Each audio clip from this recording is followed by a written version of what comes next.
al menos 3 mexicanos entre las posibles víctimas del accidente aéreo en Francia.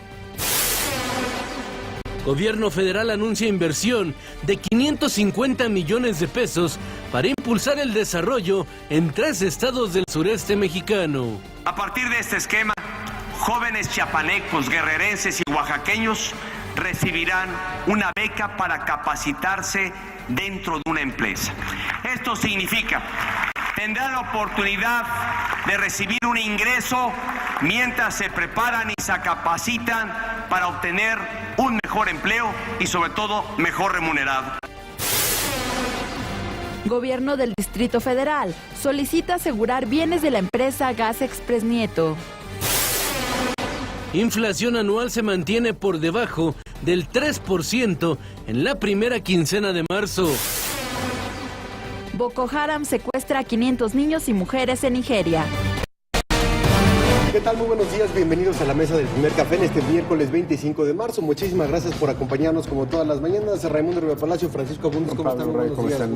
Muy buenos días. Pues la Secretaría de Relaciones Exteriores, en una cautela que nadie en el mundo tiene, no ha confirmado todavía cuántos mexicanos iban en el vuelo de Germanwings que se accidentó ayer en los Alpes franceses. Todo lo que dicen los mexicanos, quizás un tercer mexicano, pero ni siquiera dicen si había mexicanos en el vuelo. Afortunadamente, otras cancillerías del mundo son más precisas, como la Cancillería británica, que hoy da a conocer en voz de su canciller, cuando dice había 3 británicos en el vuelo, no dan la información de los nombres porque eso Lufthansa lo va a tener que dar. Ese es un poco el protocolo. Pero dicen sí, había 3, tenemos confirmados, y además hay ciudadanos de Australia, Argentina, Colombia, Dinamarca, Estados Unidos, Holanda, Irán, Israel, Japón, México, el Reino Unido y Venezuela. Todas son estas nacionalidades de los pasajeros que iban en el avión. Es decir, la Cancillería británica confirma lo que la Cancillería mexicana no ha querido confirmar, que sí había pasajeros mexicanos en el vuelo. El argumento es que solo es oficial hasta que lo reconozca la línea. Dice, tenemos que esperar a que Lufthansa dé a conocer la lista de pasajeros. ¿Te parece una precaución? Bueno, es como timorata.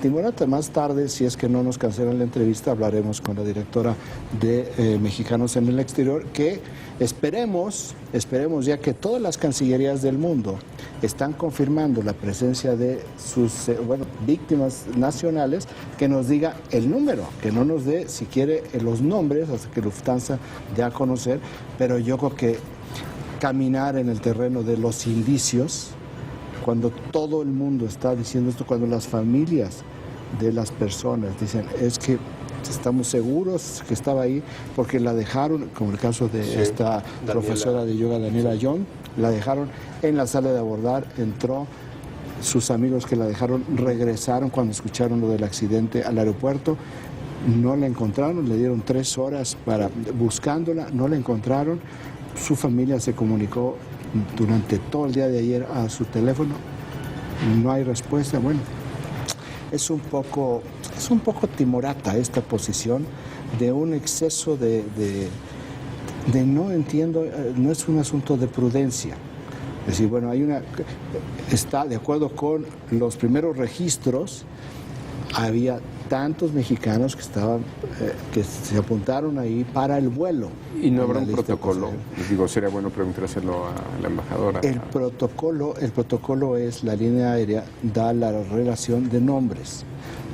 Esa es una parte. Y la otra es que una vez que tienen confirmación, pues lo que hacen las cancillerías, los gobiernos, es informarle primero a la familia. Aquí fue al revés, aquí fueron las familias las que se comunicaron con la Secretaría de Relaciones Exteriores para decirles, tenemos esta situación, nuestras hijas, nuestros trabajadores iban en ese vuelo. No hemos tenido comunicación, les solicitamos la ayuda. Está el mismo caso de dos trabajadores de una empresa alimentaria, una chica también de Nuevo León, de Monterrey, que vivía en España, de doble nacionalidad.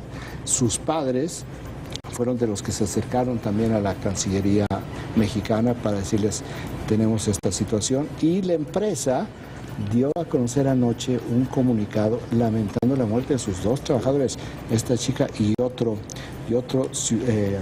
tengo entendido que es un súbdito español que trabajaba para una empresa mexicana o de doble nacionalidad. Bueno, tenemos sí, Víctor Pascual Vidal, Ana Cantos, Daniel Ayón y la que falta por confirmar, Isela Salas, que también es... Tenemos aquí cuando menos 3 mexicanos extraoficialmente iban en el avión. Hoy, o si no es que ya está sucediendo, la canciller federal alemana Angela Merkel, el presidente francés François Hollande y el presidente español Mariano Rajoy van a volar o están volando o están llegando ya a la zona del siniestro en los Alpes franceses. La tarea de rescate es difícil, se suspendió anoche simplemente por la falta de visibilidad. No va a ser sencillo reconocer el trabajo de ADN. Se va a hacer en Marsella, en el puerto francés de Marsella, al sur, varios cientos de kilómetros al sur de donde fue este siniestro. Bueno, paradójicamente, este tema, que es el principal tema en el mundo y que está en todas las primeras planas, casualmente no incluidas las de México. No está en el país informativo que nos proporciona la agencia Intérite, donde nos vamos por nuestro ombligo. 46% de los impactos, la comparecencia del subsecretario de Gobernación, Luis Miranda, en la Comisión de Educación del Senado, en el cual, en una comparecencia que muy importante, le entregó al Senado 17 minutos de todos los acuerdos que se han firmado durante este gobierno con la Coordinadora Nacional de Trabajadores de la Educación. Es muy importante que se haya dado a conocer esta información. Es muy lamentable que varios de los senadores perdieron la oportunidad de hacerle preguntas informadas al subsecretario de Gobernación. Sobre lo negociable, los límites, los criterios.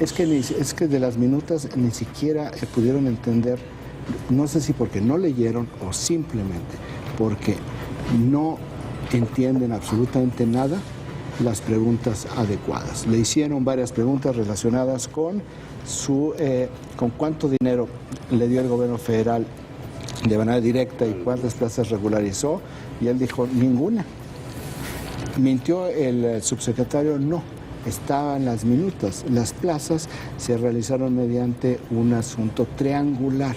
No es directo, no fue directo de la Secretaría de Educación Pública, se hizo de manera triangulada consolidando las plazas que habían autorizado los gobernadores. Es sumamente importante la información contenida en las minutas y es sumamente lamentable. ¿Y tú sientes que lo dejaron ir? Bueno, le empezaron a preguntar, por ejemplo, Paco, sobre el agua potable en las escuelas. Esto es absolutamente textual. Este es un tema que se viene, que es un tema importante. Que es parte del censo. Sí, pero esta es una parte importante, pero esta parte le compete a la Secretaría de Educación. Él es el subsecretario de Gobernación que lleva la negociación política con la coordinadora de maestros, que no es el sindicato. Por eso la Secretaría de Educación Pública no lidia con la coordinadora, porque la coordinadora es parte del sindicato y la responsabilidad legal, la atribución legal la tiene la Secretaría de Educación para lidiar con el sindicato. ¿Tú qué le hubieras preguntado? Pues yo le hubiera preguntado sobre los aspectos de la triangulación, que nos explicara cómo de acuerdo con las minutas, se regularizaron de 16 a 18,000 plazas a través de una consolidación con el ISSSTE. ¿Cómo fue ese proceso y si este proceso no violentaba la reforma educativa? Pero esta información que estoy diciendo está en las minutas. Y en las minutas, hubo 172 reuniones, interesantísimo, 172 reuniones de la Subsecretaría de Gobernación con la disidencia magisterial hasta ayer, en lo que va de este gobierno, de las cuales entrega 17 minutos, el 10% de los documentos. ¿Por qué razón entrega ese 10%? Porque no son minutas de las reuniones, son las minutas de los acuerdos, por eso es tan importante. Esas minutas están firmadas, son creo que 4 páginas de firmas. Es decir, hubo reuniones donde no hubo acuerdos. donde no se firmaron nada. Estos son documentos firmados.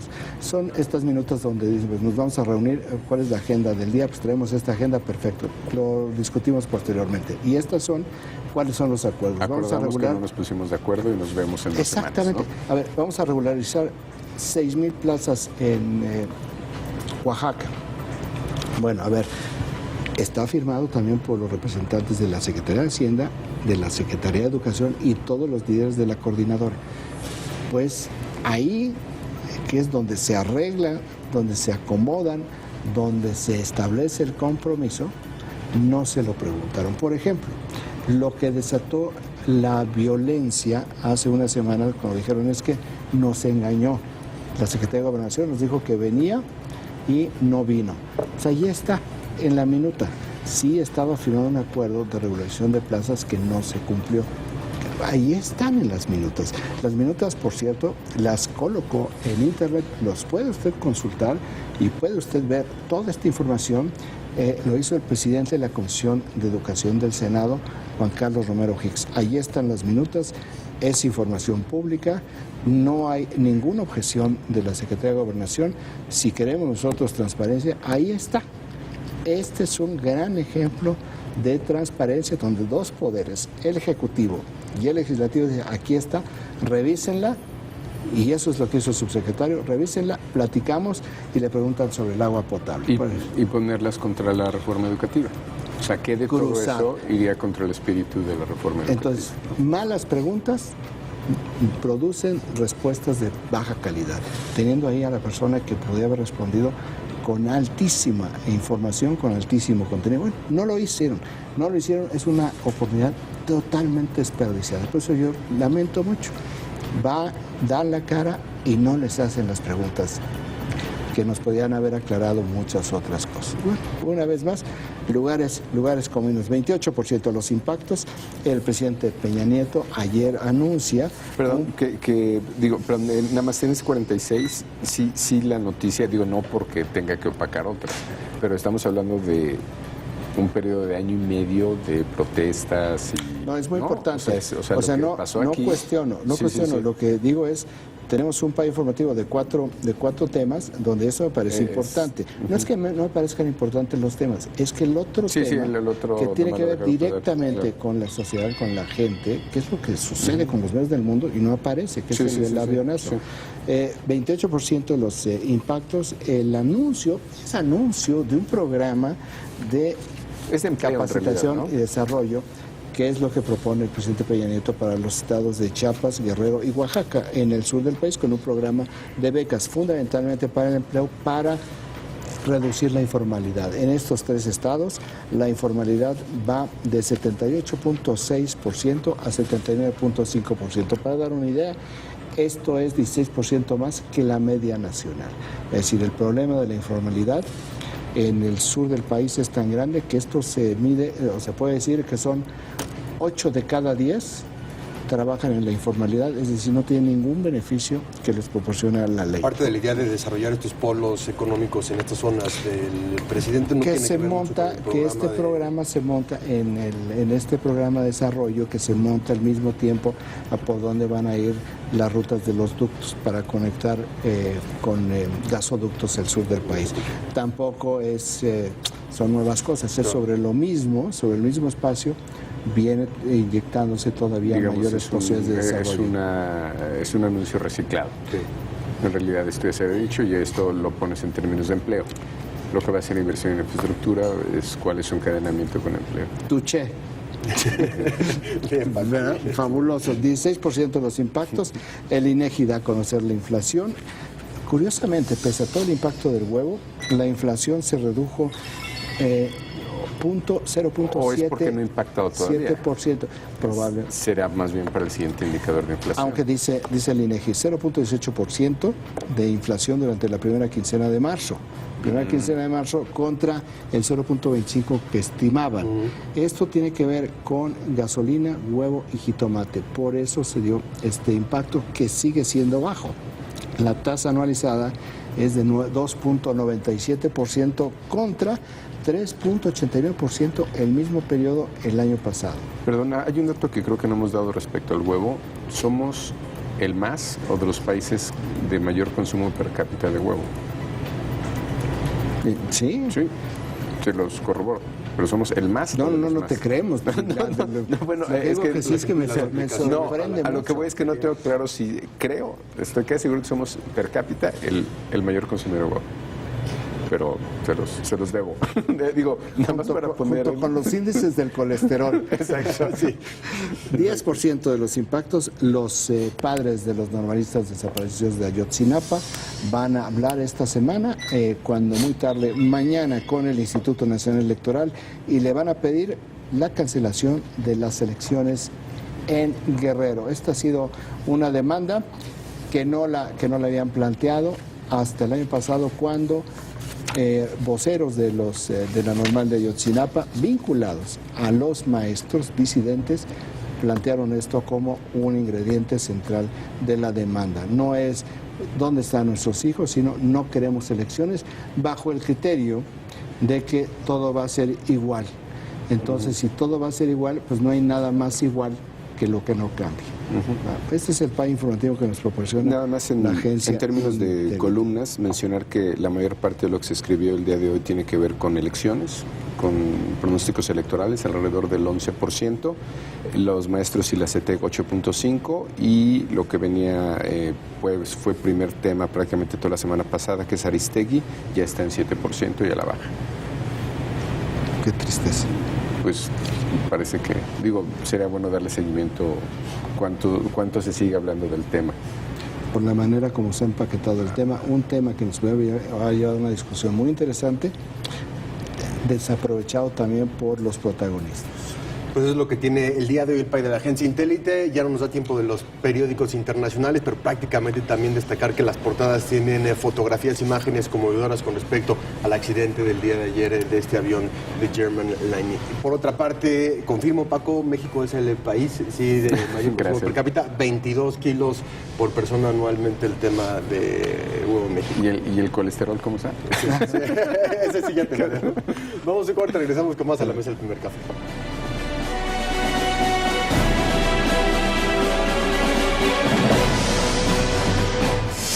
Central en marzo es El amor transforma a Kate en Lady Di. ¿Querrá ocupar el lugar de la reina de corazones? Glam.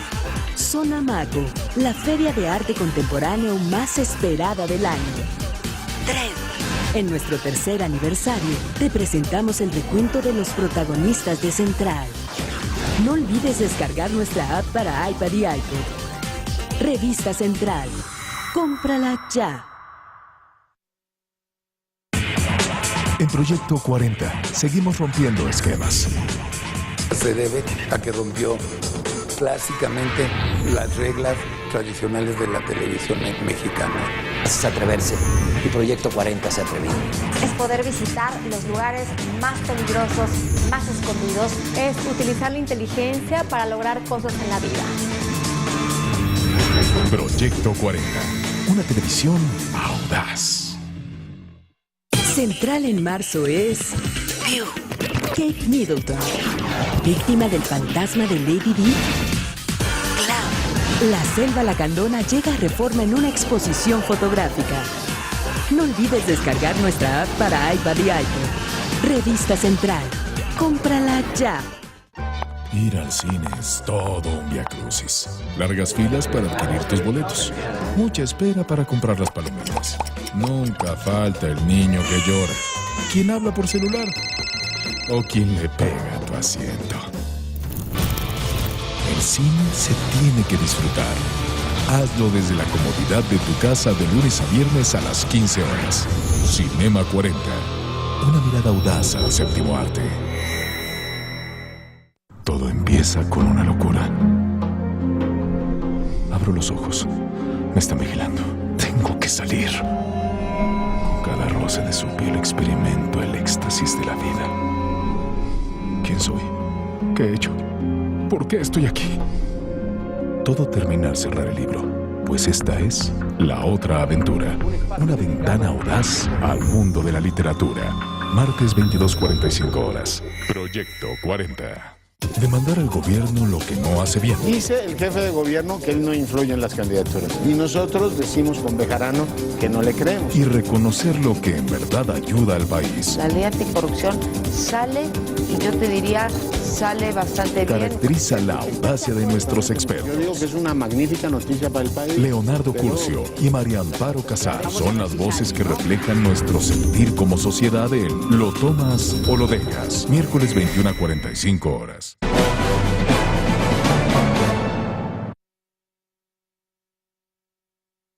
El presidente francés François Hollande, también la canciller alemana Angela Merkel y el presidente Mariano Rajoy se encuentran descendiendo precisamente del helicóptero que los ha llevado a la zona siniestrada en los Alpes franceses, en donde se estrelló esta aeronave alemana. Esto estamos viendo hace unos momentos cómo está bajando François Hollande. Vemos a Angela Merkel también detrás de ella.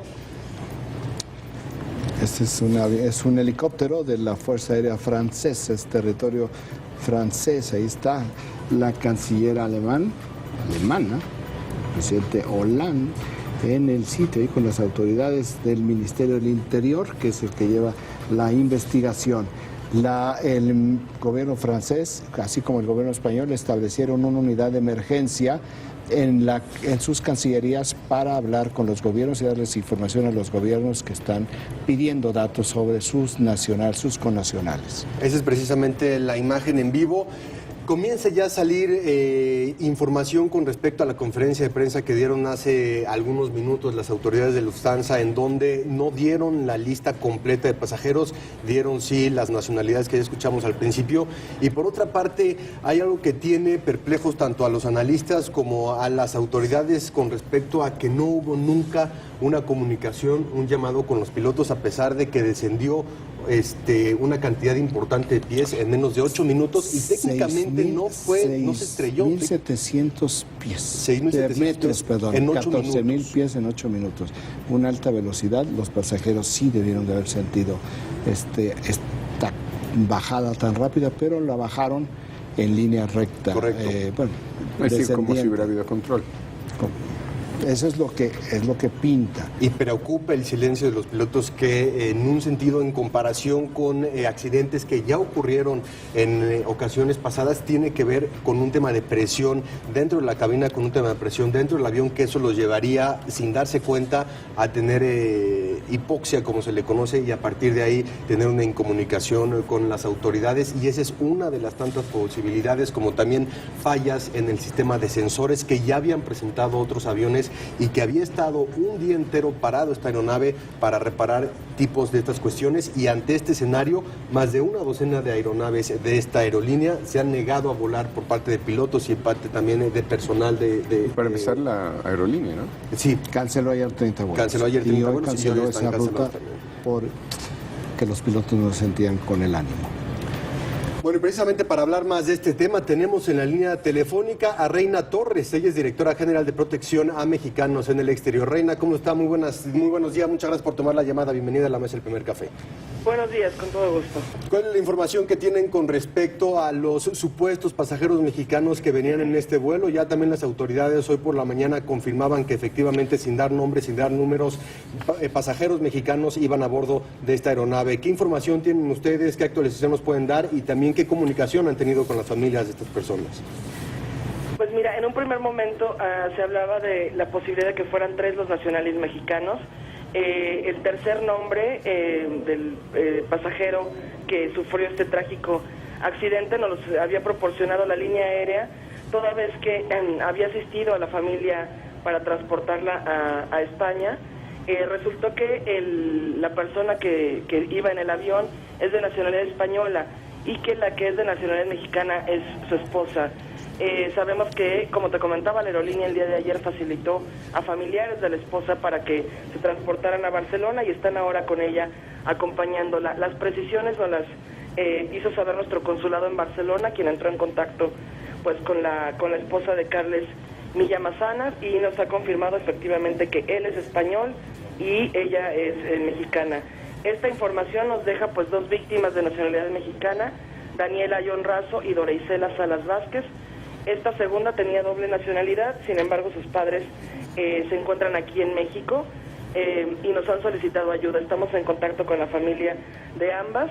Estamos esperando pues a que las autoridades francesas nos indiquen cuál es el mejor momento para que las familias puedan trasladarse a Europa y formar parte pues del proceso, estar pendientes del proceso de plena identificación de los restos y de eventual repatriación de los restos.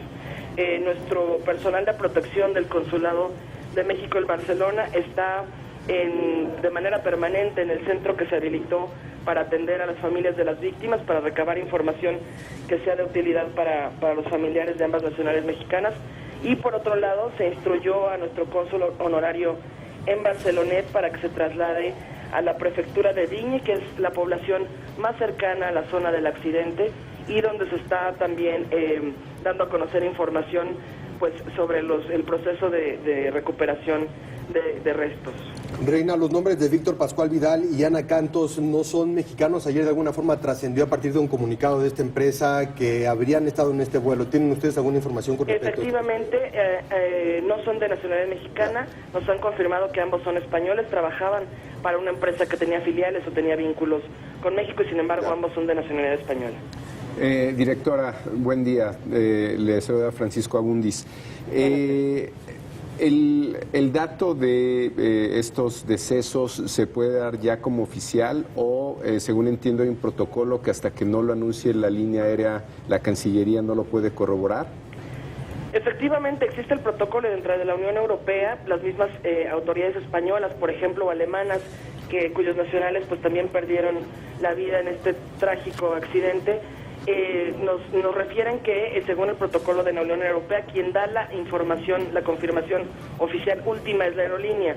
En este caso de ambas nacionales, bueno, pues decía yo ayer que teníamos indicios de confirmación de que ambas abordaron el vuelo y por supuesto la información por parte de las familias que se trata de estas dos nacionales, ¿no? Digamos que la confirmación última será una vez que transcurran las pruebas forenses y científicas que se hagan y que eso pues tardará en los próximos días, pero pues para al momento pues sí hay información firme, aunque no oficial y confirmada, de que estos dos nacionales iban en ese vuelo. Reina, te saluda Raimundo Riva Palacio, muy buenos días. Buenos días. ¿Qué tipo de contacto o en qué tantos países tiene actividad en estos momentos la Cancillería mexicana a través de sus consulados en Alemania, en Francia, en España? ¿Cuál es el procedimiento? ¿Qué es lo que va a suceder?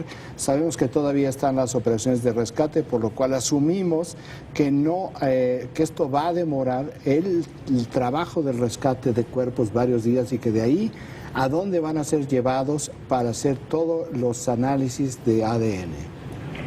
Efectivamente, pues veíamos las imágenes ahora de lo difícil que es accesar la zona del desastre. Nos han confirmado las autoridades francesas pues que el llegar a la zona donde ocurrió el accidente es sumamente complejo, incluso acercarse por vía terrestre a las poblaciones cercanas. En este momento, por cuestiones climatológicas, es casi imposible. Tenemos activadas, me preguntabas desde dónde estamos coordinando las labores de ayuda y de recopilación de información para la familia. Por supuesto en Barcelona, a través de nuestro consulado en Barcelona, la sección consular de nuestra Embajada de México en Francia, nuestro cónsul honorario que te comentaba tiene sede en Barcelonet y que es la población más cercana a la zona del accidente, y por supuesto desde nuestra Embajada en Berlín, incluso nuestro consulado en Frankfurt, para lo que se refiere a la información oficial que dé la empresa, ¿no? La empresa, la aerolínea, Lufthansa en este caso, que son las dueñas de esta empresa de Germanwings. La Cancillería, la Presidencia ha tenido oportunidad de comunicarse con mandatarios, con autoridades de estos tres países que se encuentran en estos momentos en la zona. Puede ser Francia, puede ser Alemania, puede ser España. No ha habido comunicación con los mandatarios. Lo que tenemos el presidente, por supuesto, y del canciller, pues de brindar toda la atención que sea necesaria a la familia, de estar pendientes y de hacer todo lo que esté a nuestro alcance para facilitar navegar, que ellos naveguen este proceso tan complejo y tan duro, ¿no? Reina Torres, directora general de Protección a los Mexicanos en el Exterior, le agradecemos muchísimo que nos haya acompañado esta mañana en la mesa del Primer Café y seguimos al pendiente de lo que ocurra con estos connacionales. Gracias, Reina. Con todo gusto, muchas gracias. Muy buen día. La empresa Lufthansa, que es la dueña al 100% de Germanwings, mantiene desde ayer en su página de internet, el momento que uno pide la página de Lufthansa, la misma información que se notifica del accidente, especifica qué tipo de avión era y cuántas personas, cuántos pasajeros y miembros de la tripulación iban, así como también da una serie de teléfonos de emergencia o de hotlines que le llaman. No es de emergencia, es una línea de información para aquellas personas que quieran confirmar o que tengan información de qué familiares conocidos iban en ese vuelo. No, esto quiere decir que todavía no da a conocer los nombres de los pasajeros. ¿Cuál es el problema que está teniendo Lufthansa para poder dar esta información más rápida? Que es un vuelo dentro de la Unión Europea.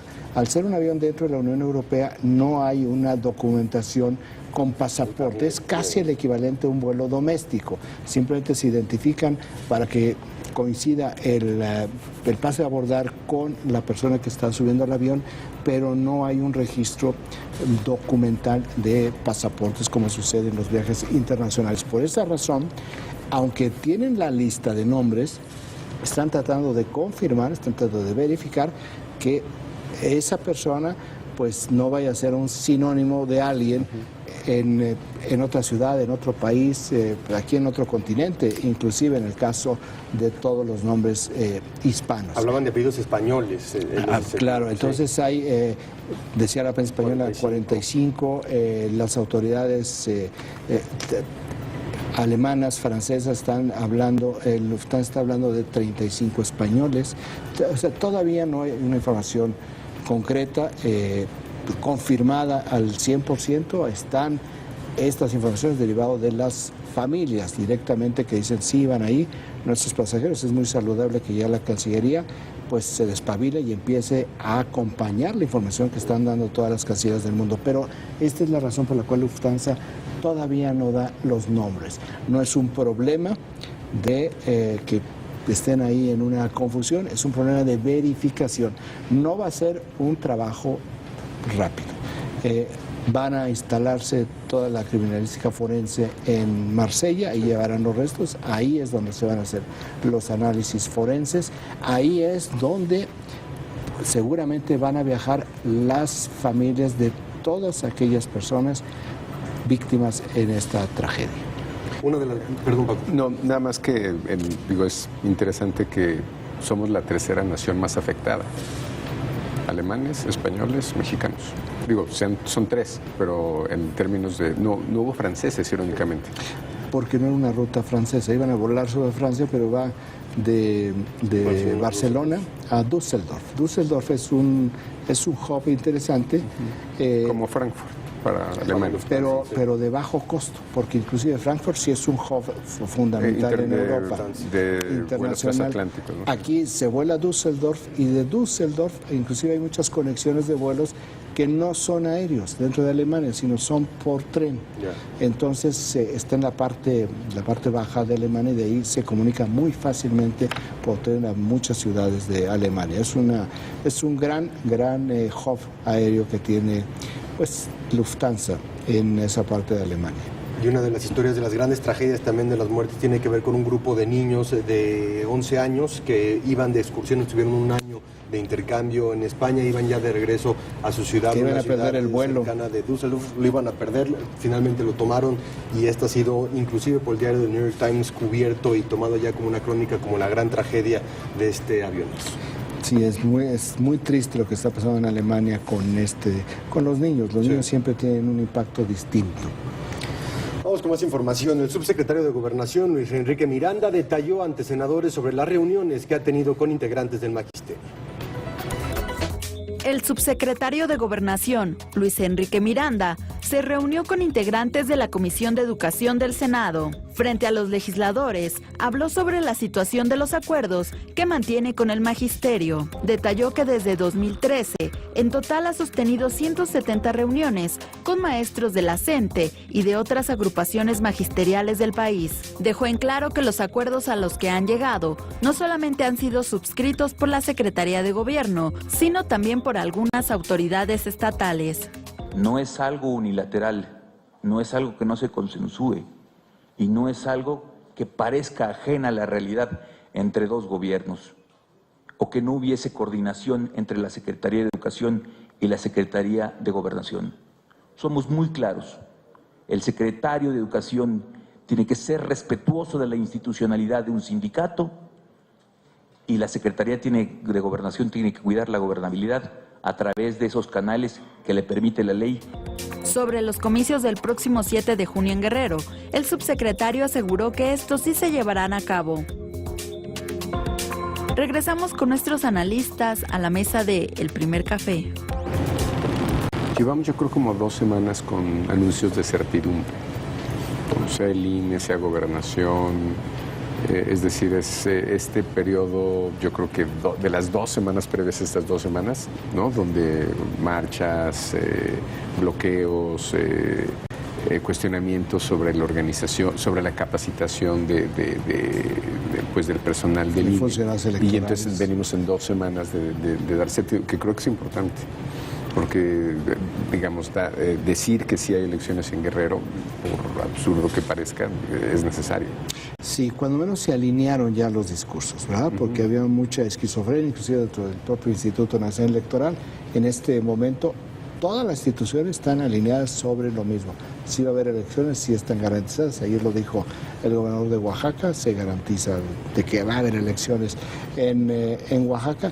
Lo de Guerrero lo han venido repitiendo durante 15 días, pues todos los días prácticamente, diferentes actores, el Instituto Nacional Electoral, el gobernador de Guerrero, ahora el subsecretario de Gobernación, el secretario de Gobernación, todos lo han dicho, menos los maestros disidentes, que al final lo que hemos visto con su participación de beligerancia durante la Comisión Nacional Bancaria y en el Tianguis de Acapulco es que sí negocian y que no comen lumbre. No han generado un conflicto en Acapulco en este momento, donde pues, nos tienen acostumbrados a generar conflictos de escala, ¿verdad? En tomas del aeropuerto, en bloqueos en las carreteras. No hay reporte de ningún bloqueo en la carretera, en la autopista del Sol, y por supuesto no han confrontado a la Policía Federal, que tiene sellada la parte de Punta Diamante en Acapulco. Ahora, asumo que para llegar al 7 de junio en condiciones de conflictividad, algo tendrá que estar pasando ahora. Es decir, las señales de certidumbre son claras. Ciertamente la estrategia de bloquear capacitadores del INE, creo yo, podría haber sido mucho más efectiva si ese fuera el propósito que el día de la elección. En las lógicas de la licencia magisterial, que tienen estrategia, tienen tácticas, en este momento lo que tienen es un periodo de no desgaste. O sea, lo que estamos viendo tampoco es lo que va a suceder. Lo que han instruido es no nos desgastemos en este momento, no tiene mucho sentido.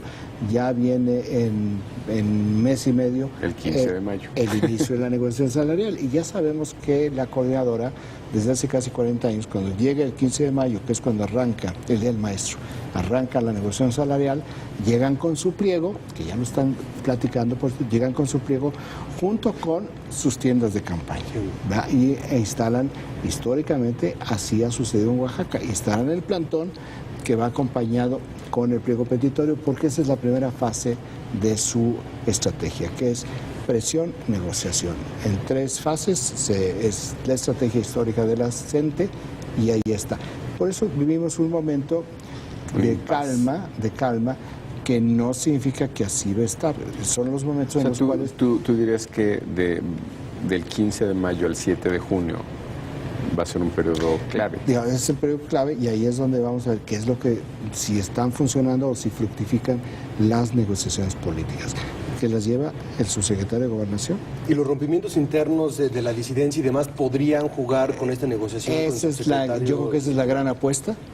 Eso me parece fundamental. Yo no sé si esto es derivado de una acción de gobierno o es ya el desgaste natural de los liderazgos, porque tanto en Guerrero como en Oaxaca, que son las dos principales áreas de poder de la coordinadora, Oaxaca mucho más amplia que Guerrero, pero Guerrero muy, muy beligerante. ¿Es la 22 y la...?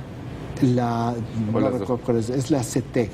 O sea, la CETEG en Guerrero es la Coordinadora Estatal de Trabajadores de la Educación Guerrerenses. La sección 22 en Oaxaca, la 18 en Michoacán, que es muy chica, pero es muy, y la 9 muy virulenta. La 9 en la Ciudad de México, no recuerdo cuál es la sección en Chiapas, pero Chiapas ha estado muy tranquilo, se ha manejado bastante bien. La Ciudad de México siempre ha sido diferente en sus negociaciones políticas, porque aquí es mucho más fácil que simplemente le cierren la llave a los salarios. Los sistemas de equilibrios es mucho más tranquilo, pero en Guerrero y en Oaxaca los dos liderazgos están fracturados y hay una convulsión interna en choque entre facciones dentro de lo que se había mantenido durante 2 años de manera muy homogénea. Por eso digo, no sé si esto es resultado del desgaste natural o si esto también es una tarea política del gobierno federal, lo cual no es una crítica. Claro. Lo sorprendente sería que no lo fuera, claro, porque esa también es una de las estrategias para dividir y poder estar negociando desde una posición de debilidad de los adversarios. Tal vez pronto vamos a tener los disidentes de la coordinadora. Ya están en Guerrero y hay disidencia de la disidencia. Vamos a un corte, regresamos con más aquí a la mesa del primer café.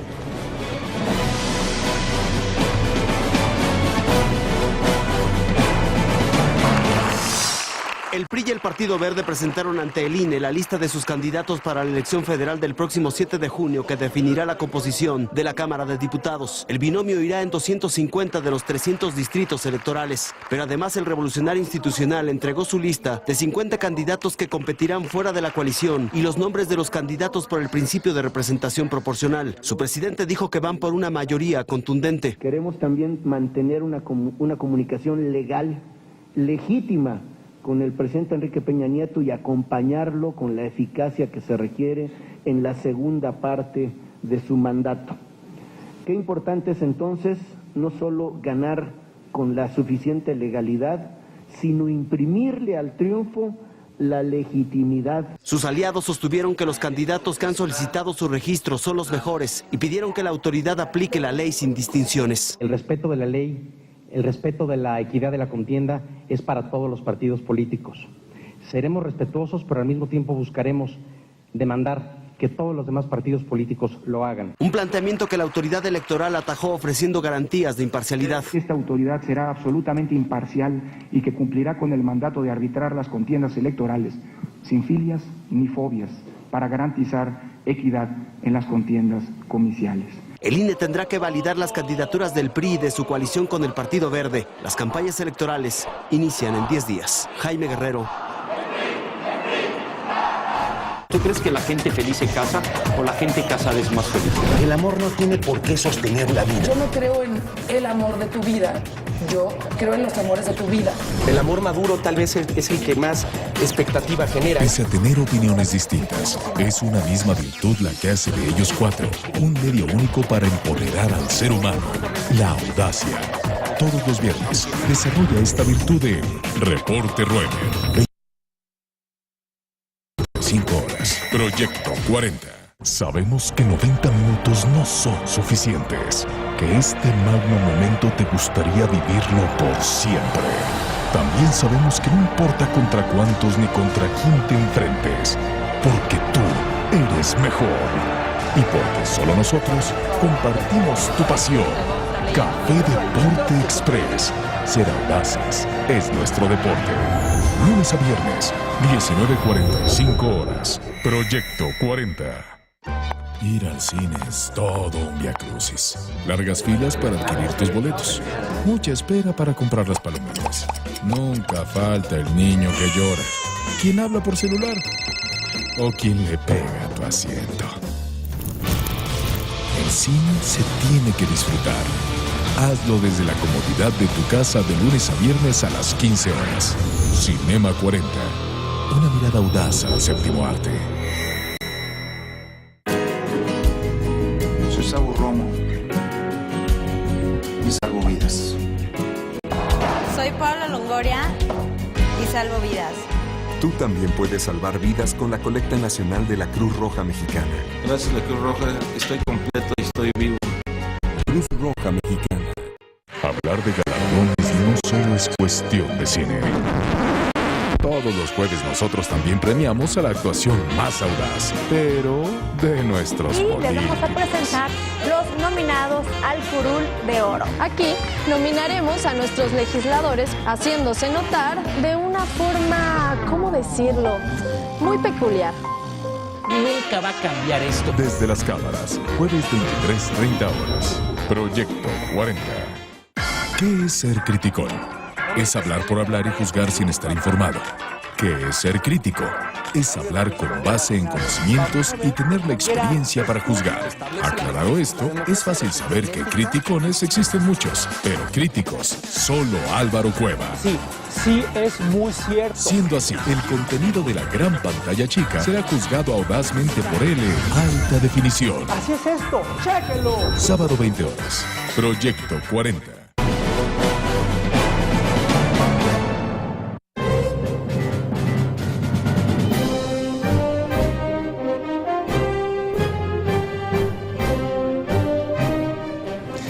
Hablábamos de las elecciones en Guerrero, todo lo que está sucediendo sobre la reafirmación de que sí va a haber elecciones en ese estado, también las fuerzas antisistémicas que dicen no queremos elecciones. Paco Abundis nos tiene el detalle pormenorizado de cómo está la situación electoral en Guerrero, en dónde se decide la elección, en dónde están los focos rojos, dónde están los focos de alerta. ¿Cómo está en estos momentos la radiografía social y política del Estado de cara a la elección electoral? ¿Verdad, Paco? Bien, hoy empezamos con esta primera entrega, Ray, Juan Pablo, para el público, explicar que vamos a ir viendo estado por estado, qué es lo que está de por medio, cuántas posiciones y en algún punto cuáles pueden ser los focos rojos en estos estados. Creemos que Guerrero tiene que ser la primera entrega porque es el que más se ha cuestionado. Hace un rato decíamos, llevamos 2 semanas con anuncios de certidumbre de que se va a llevar a cabo esta elección, pero creo que sí es importante señalar en dónde parece que todavía habría algún punto de conflicto. Primero decir que tenemos en esta elección federal de 2015 2.179 posiciones en contienda, de las cuales yo creo que las que van a llamar más la atención van a ser las 9 gobernaturas y una de las más relevantes sin duda es Guerrero. Tenemos el caso de Nuevo León, ¿no?, que va a ser una elección emblemática por lo que implica en términos de su economía, por un bipartidismo que se podría estar partiendo o cambiando por un candidato independiente. Aquí hay historia electoral de por medio. Un candidato independiente que tiene 20 puntos, ayer el Universal publicó 22 puntos, es una historia que en sí mismo merece su día y ya lo revisaremos. Sonora es el otro estado de frontera en el norte del país y Baja California Sur. También ya hablaremos de los temas, probablemente en estos 3 estados el tema fiscal va a ser de los más importantes para cuestiones de campañas. Y bueno, tendríamos los otros estados que es, tenemos Michoacán, tenemos el caso de Colima, de Campeche, Querétaro, San Luis. Ahora bien, Guerrero, que es el tema del día de hoy. Tenemos 81 municipios en contienda, 46 diputados locales, de esos 26 son de mayoría y el resto son de representación proporcional. En el estado veremos que aquí están los 46 diputados, los 81 ayuntamientos, los 9 diputados federales que van a estar en contienda y la lista nominal está conformada por 2.403.000 personas. Aquí hay que decir que lo que se esperaría en términos de participación tiene que estar por arriba del resto de la elección federal, que es de 40%. Aquí esperaríamos, y es ahí donde veremos cuánto afectan las condiciones sociales o lo que está pasando en el Estado, esperaríamos una participación más pegada al 60%, y esto puede cambiar el resultado de la elección. Tenemos básicamente, y este es parte del análisis de esta contienda electoral, tenemos por el partido Acción Nacional con Jorge Camacho, su candidato a gobernador. Aquí lo tenemos en imagen. Es alguien que ha estado en medios, es muy conocido. Hay que decir que Acción Nacional en Guerrero no es una fuerza que históricamente haya representado mucho, salvo en la ciudad de Taxco, y en esta ocasión puede ser muy interesante lo que pasa en el caso de Acapulco, porque su candidato es un exgobernador, Seferino Torreblanca, pero este es el candidato a gobernador. Luego tendríamos el candidato de Héctor Astudillo, que en realidad en su alianza es conocida esta como un guerrero distinto. Interesante el nombre, ¿no? Simplemente es este candidato de unidad entre PRI y el Verde. Hay que recordar que este candidato ya fue candidato previamente a gobernador. Hace 12 años perdió precisamente contra Seferino Torreblanca. Pues por segunda vez es un candidato de unidad de estos dos partidos, y dirían algunas mediciones que probablemente hoy es quien está arriba en las preferencias electorales por un margen pequeño, pero finalmente es quien hoy estaría arriba. Luego tendríamos Mejeromos Guerrero, que es este candidato de unidad o esta alianza entre PRD-PT. Beatriz Mojica Morga. Hay que decir que pues el candidato durante mucho tiempo, el candidato natural fue el senador Ríos Peter, que como ustedes recordarán abandonó su candidatura contra toda lógica electoral, porque es quien estaba arriba en las mediciones, tenía niveles de conocimiento de casi 80%, mientras esta candidata debe tener niveles de conocimiento de entre 30 y 40%, pero finalmente pues es la candidata hoy día del PRD-PT, y sería en esta contienda electoral la que estaría, según distintas mediciones, sería el segundo lugar en la contienda electoral a 2 meses y medio de esta elección. Luego tenemos pues la escisión de la izquierda, que probablemente es lo que explique, si llega a suceder así, la derrota de la izquierda. Luis Walton, candidato de Movimiento Ciudadano, que hoy día estaría, hoy es el presidente municipal de Acapulco y estaría en tercer lugar en las preferencias, pero el voto que se canalice por esta parte de la izquierda, que podría estar alrededor de 18 o 20%, sería precisamente el que no permitiría crecer a la candidata del PRD-PT. Un candidato que hay que observar, y se asume que si eventualmente pudiera haber alguna negociación entre Movimiento Ciudadano y la candidata del PRD-PT, Beatriz Mojica, podrían cambiar las preferencias electorales. Sí, claramente hoy día Luis Walton está representando una decisión tal cual de la izquierda, y entonces parte el voto que en otras elecciones ha hecho que gane Seferino Torreblanca o el exgobernador Aguirre. Paco, ¿en dónde están los focos rojos en la elección? Tenemos una lista de municipios de estas 81 alcaldías. Tenemos otro mapa que lo podríamos llamar hoy nuestro mapa de riesgo, ¿no?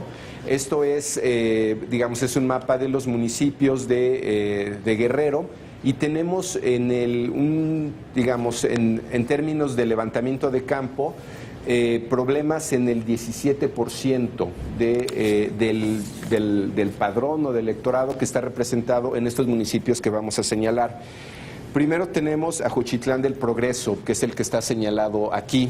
Luego tenemos a Paxtla, que es el segundo que aparece en pantalla. Luego tendríamos Arcelia. Verán que son municipios que están conjuntos, hay una línea aquí. Y uno de los más emblemáticos y más problemáticos es Coayutla, de José Izazaga, y Cocula. Cocula ya es un tema emblemático. Hay que decirlo que seguimos con problemas ahí. Los otros que se están pintando en rojo es Coyuca de Catalán, Cuetzala, Cuetzamala, General Canuto, General Eliodoro Castillo, Iguala, en fin, digo, no nos debe de sorprender, Leonardo Bravo, Pungarabato, que está muy cerca ya con Michoacán, San Miguel Totolapa, Teloloapan, Tlalchapa, Tlapehuala y Cirándaro. Este es el mapa de riesgo y representa el 17% del electorado de Guerrero. Tierra caliente. Hoy día hacer mediciones en esta zona del estado de Guerrero es prácticamente o de un alto riesgo o no es posible hacer mediciones electorales hoy. Me parece que es importante señalar, digamos, en este estado dónde están los problemas. No es genérico, no es en todo el estado, pero este electorado hoy día no lo podemos medir. Pero es 17%. Estamos decir, cerca de la línea del 20% es el piso para que se pueda anular una elección. Y aquí no estás mencionando la parte de la montaña. Es lo que vemos ahí a la derecha, que está todavía en blanco, donde está Tlapa, o Linalá, que está en la parte derecha, lo más derecho que hay en el mapa. De este lado. ¿Verdad? Que son zonas de mucha conflictividad. De hecho... Por otras razones. De hecho, en la zona de Tixla, en la alta montaña, no pudieron obtener funcionarios electorales. Así es. Yo creo que en otra entrega veremos cómo están las situaciones de inseguridad en grandes números, ¿no? El tema de criminalidad. Probablemente habrá que hablar de algunas de estos cárteles locales. ¿Y la preocupación está focalizada de las elecciones en esta zona únicamente, en ese 20%, o hay una preocupación generalizada? Bueno, de acuerdo con lo 17. que... 17. Si no voy a elevar yo. No descalificas la elección todavía. Este mapa que nos acaba de mostrar Paco es mucho más amplio de lo que nos ha dicho el Instituto Nacional Electoral. O sea, los focos rojos para el Instituto Nacional Electoral son únicamente en dos. Un distrito en Chilpancingo y Tixla, que representa el distrito más Tixla, 1.2% de la votación. Aquí estamos viendo ya 17% y no está Tixla y no está en otras zonas de la alta montaña donde hay una intensa actividad social. Se cruzan movimientos armados, se cruza una parte de narcotráfico, como esa parte roja, donde hay mucha actividad de delincuencia organizada. Interesante que esté pegada también a Michoacán, ¿no? Es el corredor de Tierra Caliente. Nos vamos, Paco, muchísimas gracias. Al contrario, Ramón, Pablo, muchísimas gracias. Gracias a ustedes por habernos acompañado en esta mesa del Primer Café. Mañana lo esperamos a las 7 en punto. Gracias y que tengan un excelente día.